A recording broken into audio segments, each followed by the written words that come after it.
What's up, YouTube? Fish folks, coming to you from a hot Southern California day. It's got to be 90, 95 degrees outside. I've been inside all day. I went down to my local fish shop to pick up a few supplies, and I brought a tank home. Wasn't planning on it, but I'm looking forward to it, and what I thought would be cool is to take you along the ride with me. I'm sure I'll make plenty of mistakes on the build, and we'll be sharing those with you. But this is a 10-gallon tank, and what I've always wanted to do is get a beta tank going. I've also always admired people that have split their substrate. They'll do sand on one side or a little portion of sand. They'll do gravel on the other, or fluoride eco-complete, dirt. I'm going to try that. I've never done it before. I don't really know what I'm doing, but hopefully this works out okay. So I'm going to bring you along the ride with me, and we're going to start getting this tank set up. Alright folks, so let's talk about the general setup here. When I was in the fish shop and looking around at 10-gallon tanks, maybe I did know I was going to buy a tank. I always wanted a beta tank. I saw this Aqua H2O tank. You can see that sticker on the bottom right hand corner of the tank. I wasn't familiar with the brand, but I wanted to give it a try. It's got some cool features. Here's the box. I've never seen one of these before. AQ45. Called it a bending glass tank. The corners are rounded, which I thought was pretty cool. And the other feature I liked about it, I was always a fan of the Fluval Edge tanks, where you could see through the top of it. What I didn't like was the real tiny hole that you had to fit your hand in through for aquascaping. So on this particular tank, and let me just show you the layout, it comes with 4 clips in the box and your glass. Now I don't know how this is going to work when the tank's set up, but it comes with 4 clips. You clip it on and you've got your glass enclosed. You guys can see that there.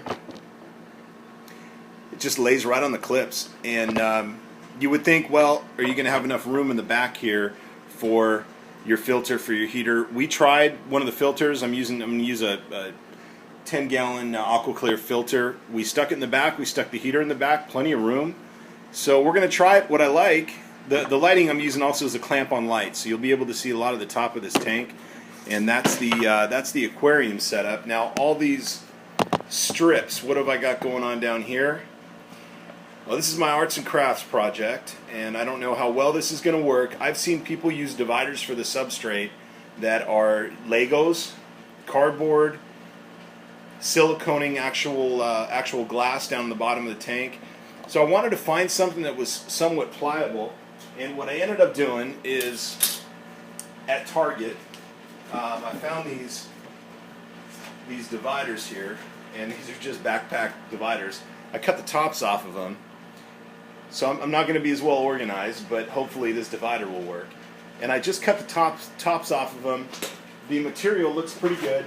It's definitely pliable, but I'm afraid it might not be thick enough. So I cut 3 even strips. And what I'm going to do with these strips is silicone these together so I've got a little extra thickness, and then try to silicone it down in the tank. So that's what we've done so far. I got the tank all clean. I did do a water test on it. I filled it with water. It holds water just fine, so no leaking. And started cutting my strips. We're going to put these together, and I'm going to try to get that silicone in the bottom of the tank.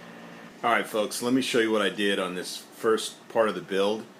I went and siliconed those dividers down on the sides of the tank, and then I've got a little rock here in the middle that's kind of bracing both of the sides. It doesn't look pretty right now, but there's just going to be substrate going on the top of it.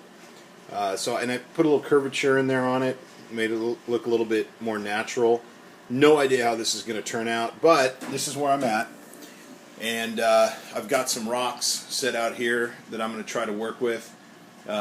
Got some fishing line there that I used to tie some anubias and java fern on to some driftwood in my 20. But that's what we got going. And I'm going to start adding some substrate. I'm just going with the eco-complete.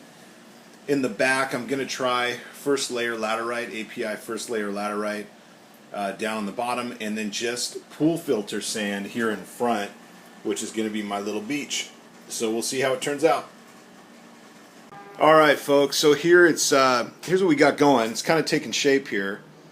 Now the one thing I noticed is the pool filter sand that I got, and I've never used pool filter sand in an aquarium, It's pool filter sand number 20. When I picked it up, and here's my mix on the ground in my bucket, it was a lot darker than I had expected. Maybe that's because there's no coral in it. I mean, I'm not sure. In the comments, you guys can let me know. But that still looks kind of cool. The problem is some of these rocks that I got are a little light. I mean, I was thinking I was going to get some white sand. Mistake number one. As I said, I'm probably going to have a lot of mistakes in the video, but I'm kind of happy with the way that looks. Obviously, you can see that the silicone, you can't see it. It's all buried on the bottom. And I am going to take the tops here and cover that barrier with driftwood or rocks, so that won't be visible. Here is a look from the top. Obviously, I'm going to clean up that sand in the back. Got it pressed right up, but it's working pretty good as an initial barrier. There's another shot of it with the curvature.